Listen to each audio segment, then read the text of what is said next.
Warning, this show contains adult content. Viewer and listener discretion is advised. Episode 155 is The American Dream Dead. Welcome to another edition of Up and In It. I'm your host, Adrian Babashoff, and if you're new here, welcome as well. And if you're wondering what the show is about, it's entirely dedicated to improving quality of life for both people and planet through liberation and independence, moving you from surviving to thriving and living life raw. Is The American Dream Dead? I want to get into this. I just met a client last week. I was doing a job for. I own my own construction business, and asked the old timer. He said he's retired. I says, "You have any advice for a young guy like me?" And he said, "Save as much money as you can." And I says, "Well, how's that working out for you?" And he says, "I have about 7 more years left, and I got to figure out what the hell to do. I really didn't plan too well." I says, "Well, what are you going to do?" He says, "I don't know."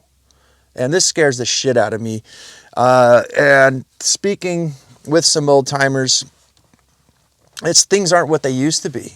And I think that the American's dream, and this probably goes around the rest of the world too. I think it's a little different for people out there. I don't know how or what your exact experiences are or what's going on in your neck of the woods, but it seems like land ownership and stuff like that. Work hard, save money, retire. And I think a lot of people, the numbers are getting larger and larger where they're unable to do those sort of things. And I kind of want to do a little bit of Q&A, and these are just my opinions, by the way. And, I'm not there yet, but I look at what's going on around me. I listen, I watch to other people, which is great, because if the American dream and all this is so possible, then why is there so many people not making it, and a lot of regrets. There's a lot of people who have made it. They played their cards right, but sometimes I can't help but to wonder, are we playing our cards right? I think a lot of it has to do with inflation.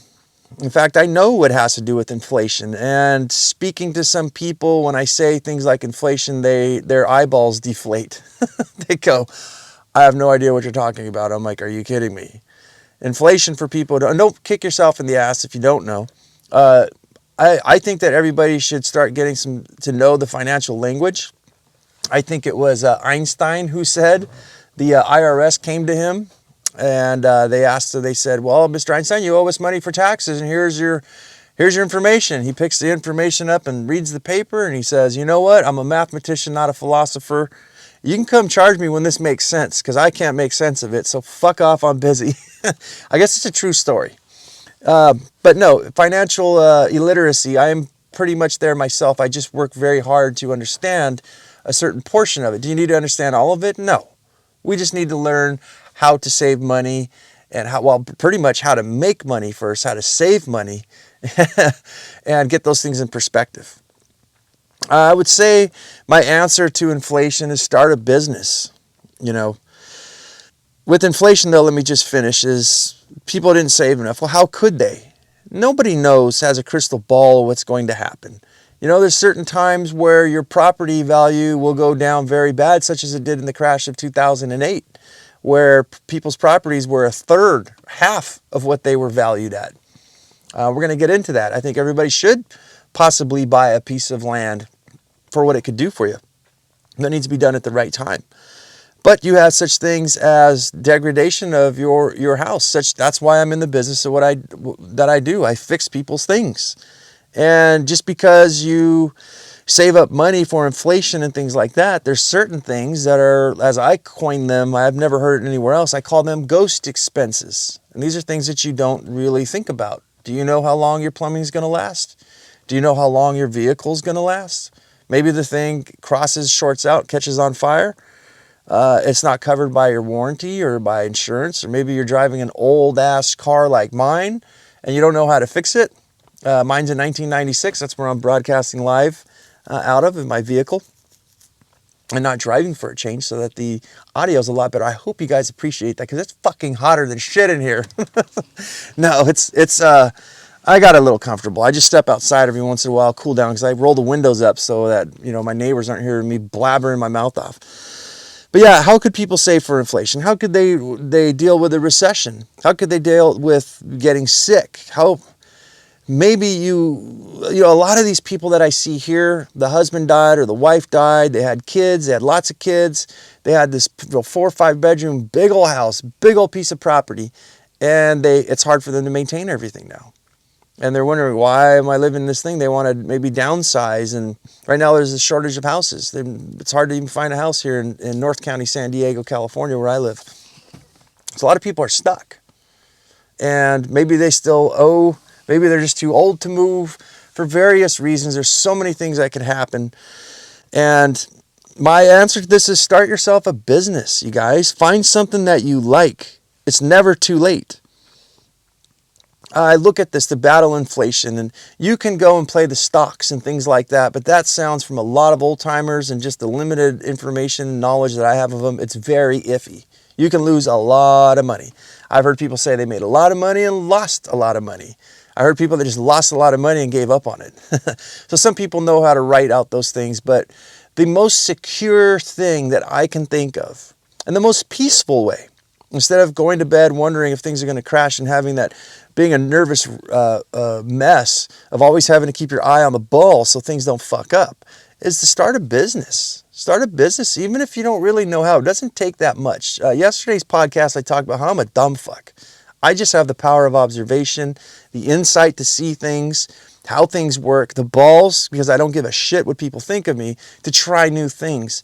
One of my past episodes, about 5 back there, I kind of ran you guys through, gave you guys some examples of how using the iPad and social media and things. And I have no formal training for these things, but I make a lot of money. Not millions, as I said. That's why I don't think the show's for everybody. They're not going to follow a thousandaire. They want to see a millionaire, with Lamborghinis and shit like that, not some fuddy-duddy fuck like me in an old F-350 pickup truck, 1996, but it's paid for. And I'll have this vehicle for the rest of my life. I can keep rebuilding and rebuilding. It's built like a tank. I have that amount of knowledge. And I actually love this truck. I really, really like this truck. I talk about it all the time, I guess, but yeah, it's what it looks. It's not the cool guy truck at all. I should take a picture of it and use it as a poster for one of these shows, or a thumbnail. But yeah, to find something that you like, it's never too late. I think, like this gentleman that I met, one of my client is, he didn't know what he's going to do.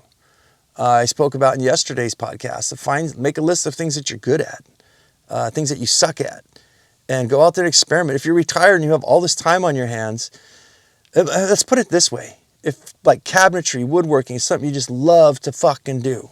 I mean, we all have something that we love to do. If you don't, you need to get out there and start fucking looking for that shit. Turn that passion into some money. Because if you truly love it, and you aren't good at it, but you love it and you keep working and whittling at it, sooner or later you're going to get really, really good at it. And guess what? There's a need for stuff like that. And never in a time in history has there been a time right now where you can do such things as I'm doing right now, broadcasting your opinion, showing how good you are at cabinetry through YouTube videos or utilizing social media, as I shared for you guys, for free.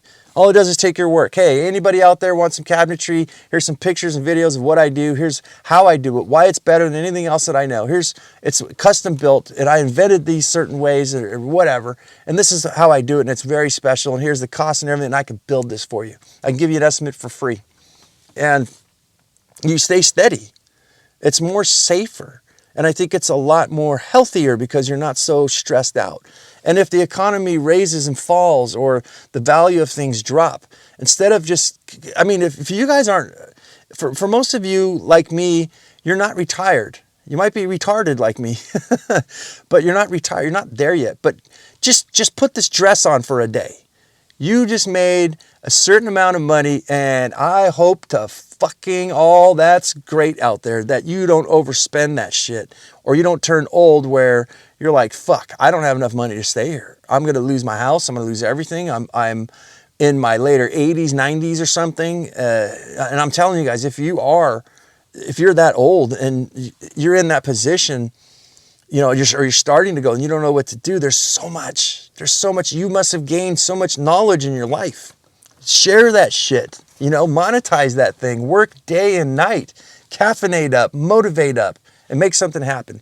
But that's how we stay steady, guys. It's to stay steady, stay healthy. We have tons of restrictions is next. Here in Sunnyside, California State sucks. The weather is wonderful. I get to go to the beaches, the mountains, the deserts. It's like Peter Pan's fucking island, right?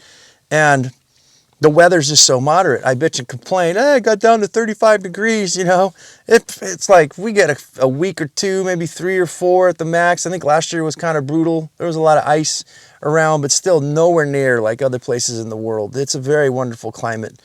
But there's lots of restrictions. And I think that's the problem with a lot of us is we start focusing on these restrictions. I think there's restrictions all over the world, and things are going to continue this way. But the one thing that doesn't have to continue is where you put your focus at. Stop focusing on the restrictions and these problems. I think they're good to, I've said it before, where people like me, we run towards the problem, not away from the problem, but we want to know what the problem is. But we immediately start working on, well, what could we do? Where am I not restricted? Let me give you guys an example, finding these loopholes. I forget what state, is Utah or Colorado? I think it was Colorado.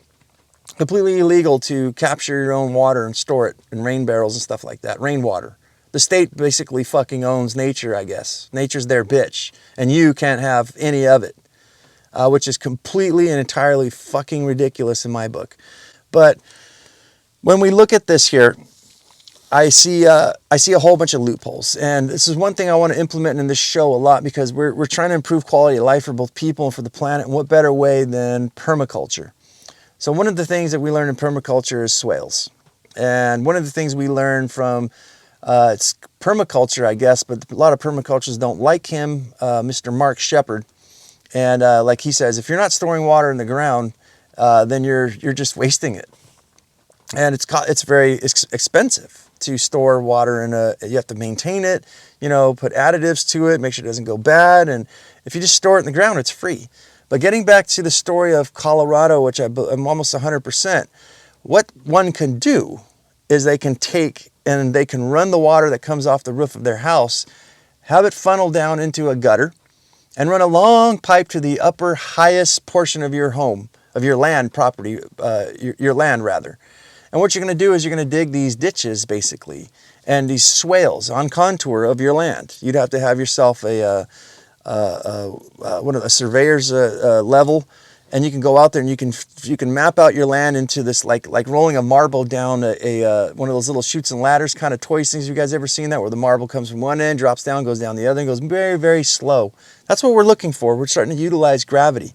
So what we're going to do is we're going to send all this water from our roof to the upper portion, and if the city comes and says, "What is this pipe doing here? What do we got going on?" I'm sorry, sir. I don't like the erosion that's causing to the foundation of my property. So I take the water and I divert it over to the upper part of my land and let it just soak into the earth. You got a problem with that? Huh, fucker? No. I wish I could say that. You got to be, clean with these guys. But yeah, that works for us. Yeah, Bob, why don't you go ahead and keep, that makes a lot of sense. Yeah, I like that. And yeah, it's just kind of going. There's a bunch of plants starting to grow. You got tomatoes there and everything, because that water gets stored underground and stays underground, depending on what climate you live in. If you have a really high clay density in your soil, what's going to happen is your soil is going to be hard as a rock, right, when it's dry. But when it gets wet, the water soaks in. Then the top dries over like cement. Well, guess what happens? It seals the water inside the ground. And if you've got enough land, if you got enough contour, and or not too much contour, but you got enough property and area where that water can move as slow as possible and deposit itself in that earth, it's going to take the path of least resistance. It's going to flow very, very slowly. Get it? And at the way bottom of your property, you can plant fruit trees. And I witnessed this myself here in Fallbrook, California. I was renting a 5-acre house for $2,000 a month. There's videos on it. I can share. It's TikTok, I think, and Instagram. But it was called The Gringo, Greengo. That was the first name of this whole podcast and everything until I changed it to Up and In It. But that's its own entity. It's still on YouTube. You can check it out. But what I noticed was that way down at the bottom of the property, there was lemon trees and lime trees, right? 5 acres of them. The upper section we didn't water one bit. Those things would suffer in the summer, but the ones in the bottom were just full and right full of water. So the point I'm trying to make here is that we can store water in the ground, and that's the loopholes. That was successful. Why don't we divert that water and put it in some 55-gallon drums, if that's what you need to do, and build a porch deck over it, right? Where you can't even see where the water's going. Are they going to find it? Maybe. depending on what ticket, just sticking it to the man, I guess. Looking for, I don't want to get, that's getting people in trouble. Don't start doing that stuff and get yourself arrested or something. I don't know how bad that could go, but start searching for the loopholes, guys. There's always loopholes. You just got to spend enough time looking at them. And is the American dream dead? With all these restrictions and the coming of hard times and automation, I don't know, man. We've got to look at the loopholes, and we've got to figure something out because this shit's not working. Moving on, next is property values. And here in Sunnyside, California, I've been talking a lot about maybe possibly buying a house, and the property values are just ridiculous. This shit is getting out of control. I don't even know if I'm going to be able to, but my plan is that I'm hoping that there's going to be a crash. And that's what I would say to a lot of you too, is save your money right now. Start saving as much as you can. Yesterday's podcast was just that, how to do that. And the reason why I kind of want to explain this is that let's take a look at population. And I forget what the numbers are. For every person that dies, there's X amount of babies being born worldwide. It's basically known, I guess, from whatever you call them, what the hell is the name of those people? Analysts and economists and stuff like that. The sustainability of this planet's getting out of control with the amount of people that we have.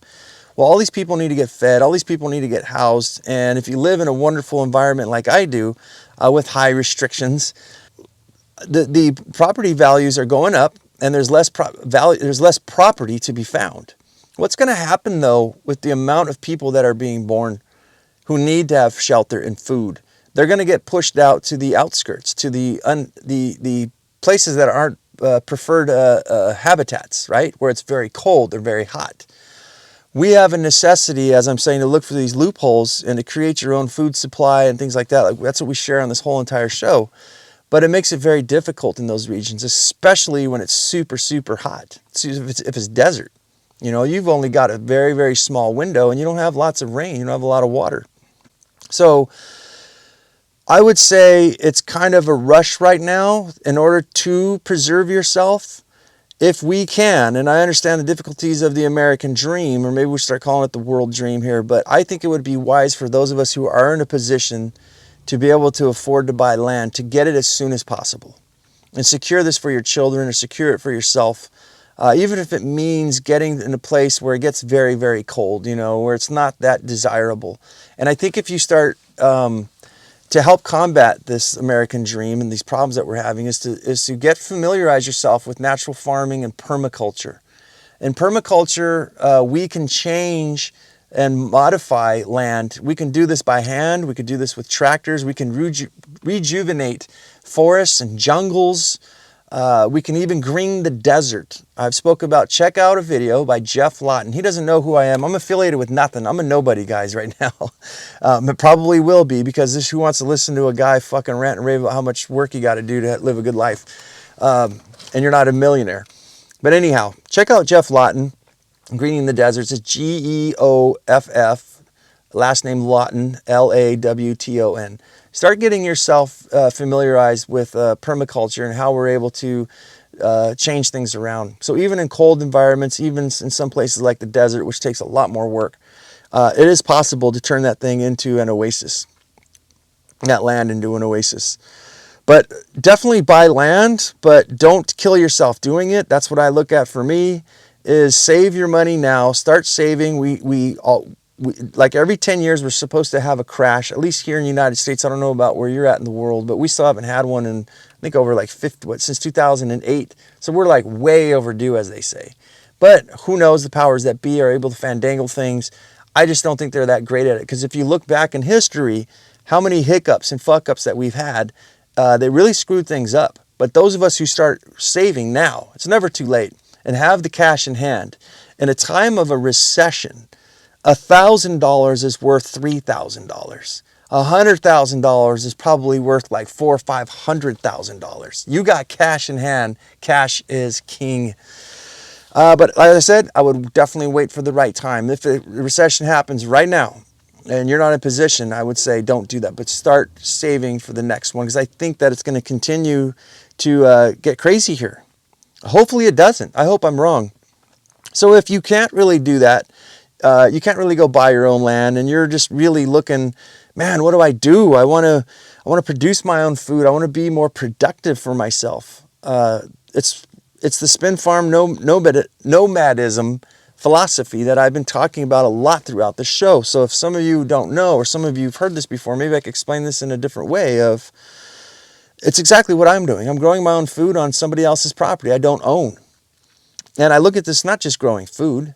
This could possibly be you using somebody's garage or business operations, a shop or something like that. Maybe not here in Sunnyside, California, but I'm sure that you can find some loopholes with all the laws and restrictions and things like that goes. Meaning here in California, if you were to use my shop or something, I'd be afraid if you cut your finger off, you'd sue me or something like that. So there'd have to be some written agreement or something. But if you had the money and you were able to legally do that and it was of equal value for value exchange, you cleaned up the place, you did something special for the business or the property owner. It's a win-win situation for everybody. Make it a win-win for everybody, an equal value for value exchange. And for those of you looking to grow your own food and do things, it's like there's where I live, and I think everywhere in the world, there's people who are rich and they own land. And what does that land become? A burden to them. They have to go and maintain it. They have to pay somebody. And they hate just sitting there, seeing it just sitting there. Some people, they'd rather just let it sit there and not see anybody on it. But the majority of people would rather have you come by, grow some food on it, give them some tasty food, maintenance their property in exchange for you utilizing it. Pay for the water and everything and give them food. Are you kidding me?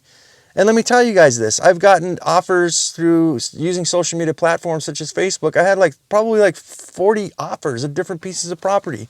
I'm on 1 acre right now with a whole entire oak forest behind me with a lake on the bottom. I got frogs, amphibians, and stuff coming. It's the most beautiful thing. It's just awesome.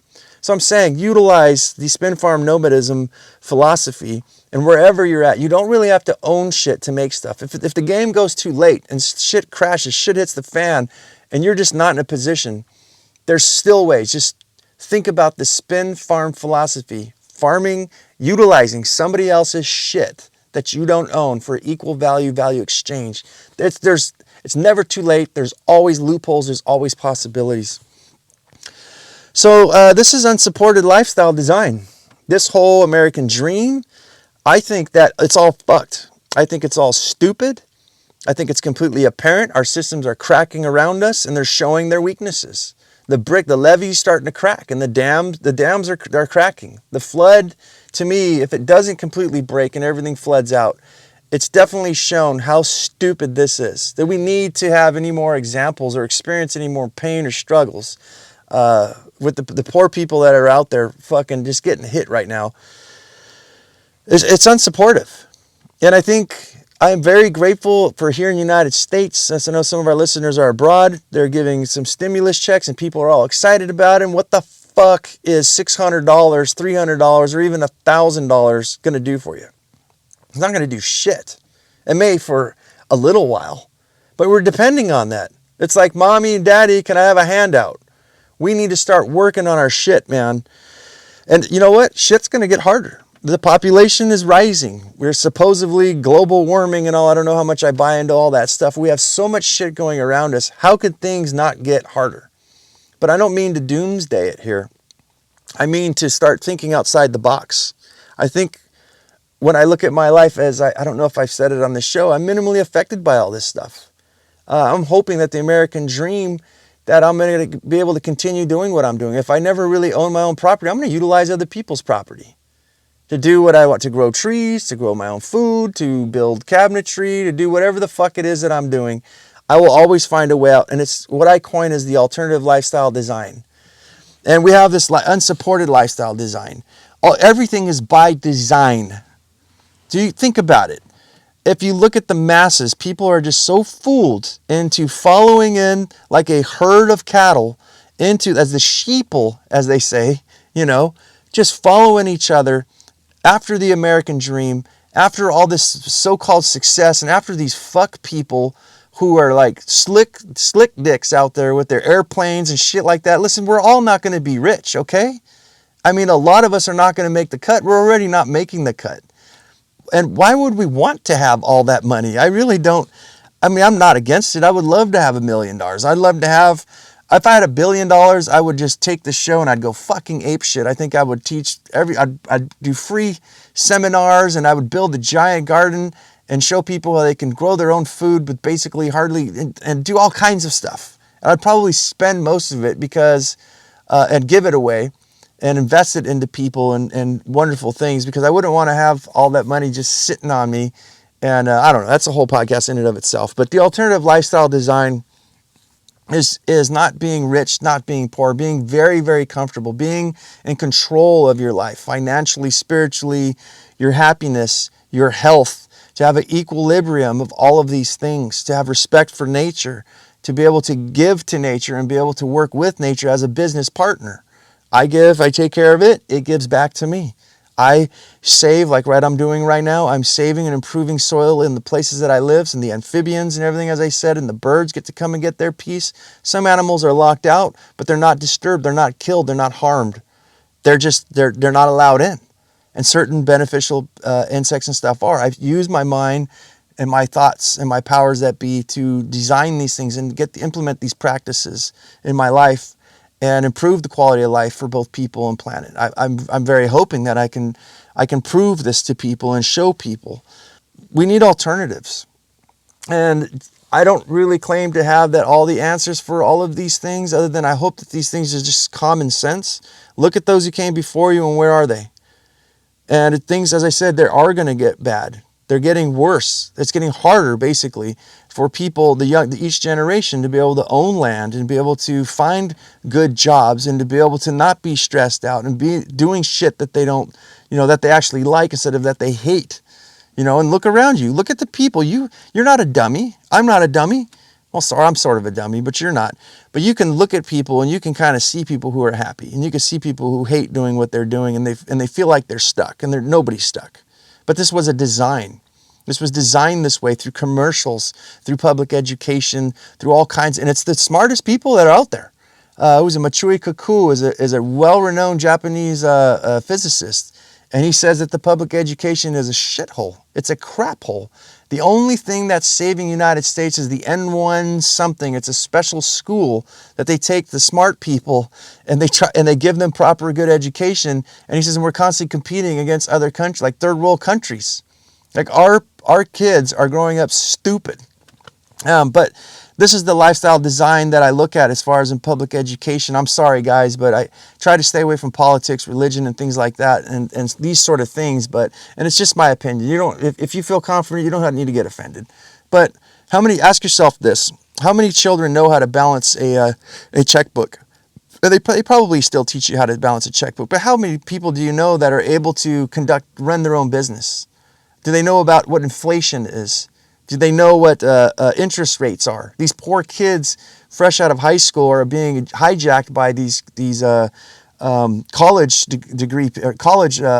funders, basically seekers, and they're coming out and getting these kids signed up for college. Look, we'll give you a free $100,000 grant. Just sign right here. And guess what?